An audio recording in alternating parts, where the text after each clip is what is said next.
The Selfish Path to Romance. Download Chapter 1 for free at drkenner.com. And right now, I want to invite Alicia. Am I pronouncing that? Yes, ma'am. Okay, I'm pronouncing that right. Tell me what's going on.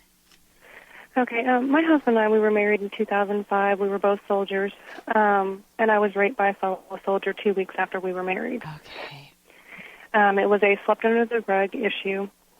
And since it was then, because what under the rug? You mean just try to brush it aside, not to make it a big deal? Well, the military swept it underneath the rug. Oh, okay. Yeah. So nothing ever happened to the guy. My husband, of course, felt like he should have done something, but his hands were tied, by the Army for his career. Right. So since then,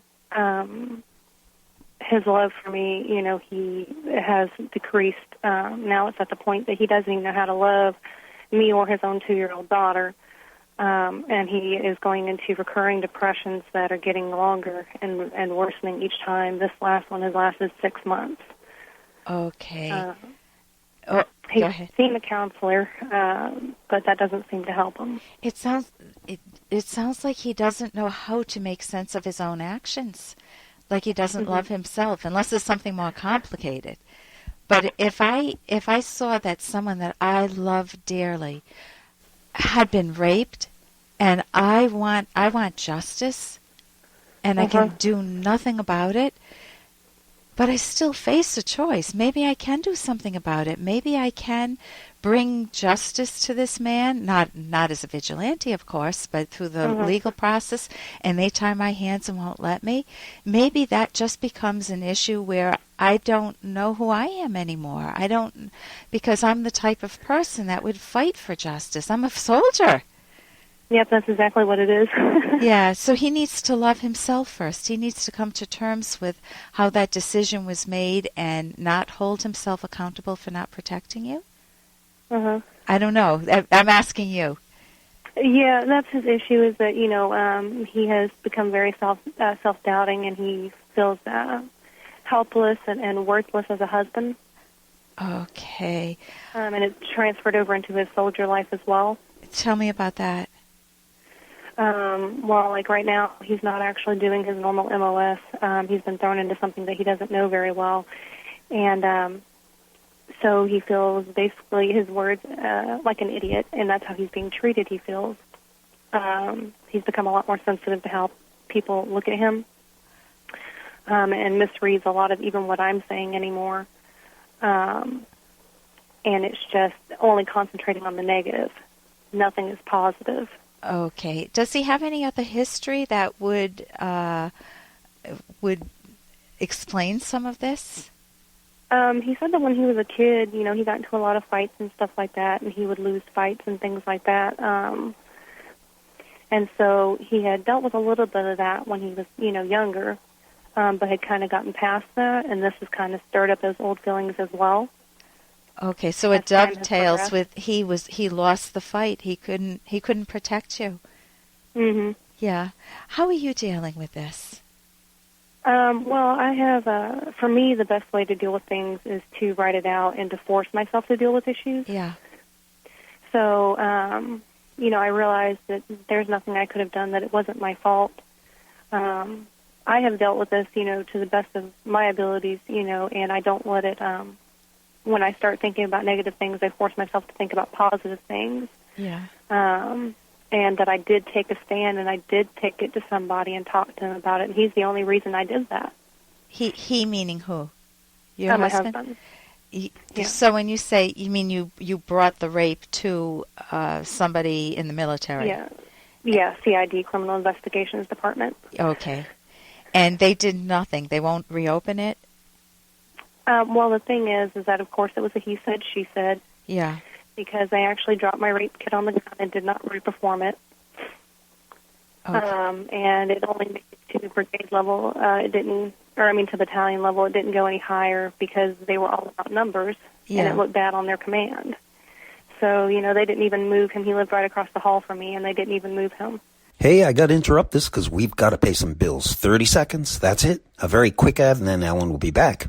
Romance. I wish I knew more about what girls want from a relationship. Well, I wish I knew more about what I want. Where's that ad I saw? Here it is.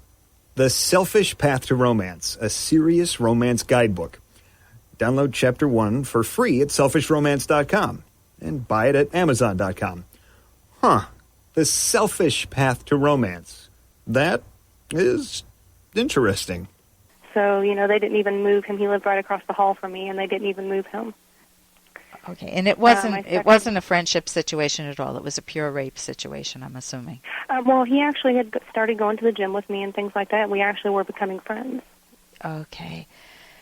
So and it's the whole, you're supposed to be able to trust this person with your life. Right. And then they betray you like that, But it's the reality of soldiers are still human. Right. So, so the question is, how do you get yourself back? How do you get your husband back? Yeah. And I'm assuming you still want that. Oh, yeah. I still love him very much, and I, definitely have more emotion towards him than he does towards me.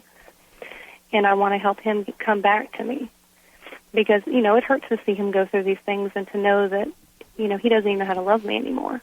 So when he says he doesn't know how to love you, what do you think goes through his mind if he were just to hug you or to kiss you or to want to make love with you? He himself has even said he can't even remember the last time we actually made love. When he kisses me and when he hugs me and things like that, there's really no emotion behind it anymore. Okay, so it's sounding like he's repressing his emotions. Because if you press a negative one, the way emotional repression works is people will say to themselves, that is so much trauma. Oh, I hear you. Is that a daughter or a son? That's my daughter. That's your daughter. Oh, I want her to have her mommy and daddy happy and romantically engaged eventually. When you tell your subconscious, I mean, nobody thinks of it as telling their subconscious, but when you tell yourself, that pain I felt is so bad, my wife got raped right after we were married, here I am a soldier fighting in Iraq and I can't protect her, I can't, how can I love me anymore? I don't feel worthy of her anymore, I don't value myself anymore, I feel helpless, I feel worthless, I feel like that little kid in a fight who could never get anywhere. Who was losing, and I don't want to feel anymore. I don't want to feel that pain anymore. So I'm just not going there anymore. I don't want to feel. It not only lops off all the painful feelings, it lops off all of the joy of your daughter, the joy of yourself, of you. And so I would highly, highly, highly recommend getting cognitive therapy. That's COGNITIVE therapy. There's a book, Mind Over Mood, that you can get at my website, drkenner.com, DRKENNER.com. And he also needs to recapture the pronoun I. He needs to value himself. He needs to be able to put it in context. I worked with vets, and some of them had killed, children in Vietnam. And to protect their own lives, because the kids were strapped with bombs running after them, so they couldn't connect with their families at all. I did a lot of family therapy, and what was fascinating was when they felt close enough, comfortable enough, reopening up the injury and going back into the scene, they could see that they weren't the killer of the child, that the person who strapped the bomb on the child was the killer, and it made all the difference in the world because they evaluated themselves differently. So if your husband can see that given the situation, his hands were tied, he couldn't do anything, and the best thing he can do is rebuild a relationship with you. That's where his strength comes in. You can reframe it that way, and that may help. So I want to thank you so much for your service and for your call, and I wish you the best. All right, thank you so much. Thank you, Elisa. And here's a little more from Dr. Kenner. You ain't going to school, are you, Annie? When I grow up. You ain't either, Annie. You're going to stay here. Take care of me. I'm going to school when I grow up. You said we'd be together forever and ever and ever. I'm going to school when I grow up. Now leave me be. And how many of us can fight for our values that strongly? That's from the miracle worker. That's Annie Sullivan fighting for her values. She won't give up her future. She won't, even if somebody says, but I need you, but I want you, but you promised me you would be here and you wouldn't move on in your own life.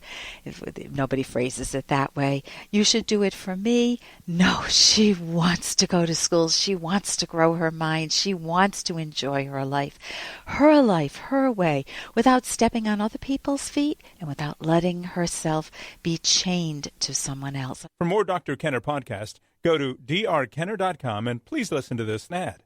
Here's an excerpt from The Selfish Path to Romance, the Serious Romance Guidebook by clinical psychologist Dr. Ellen Kenner and co-author Dr. Edwin Locke, who's world famous for his theories in goal setting.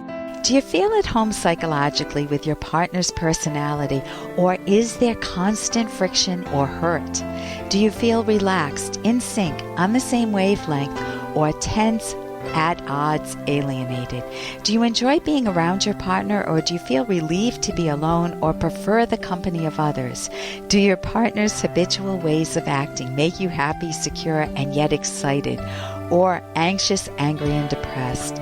These questions, which can be answered by introspection, will help you identify if you have found your personality soulmate. You can download Chapter 1 for free by going to drkenner.com. And you can buy The Selfish Path to Romance at Amazon.com.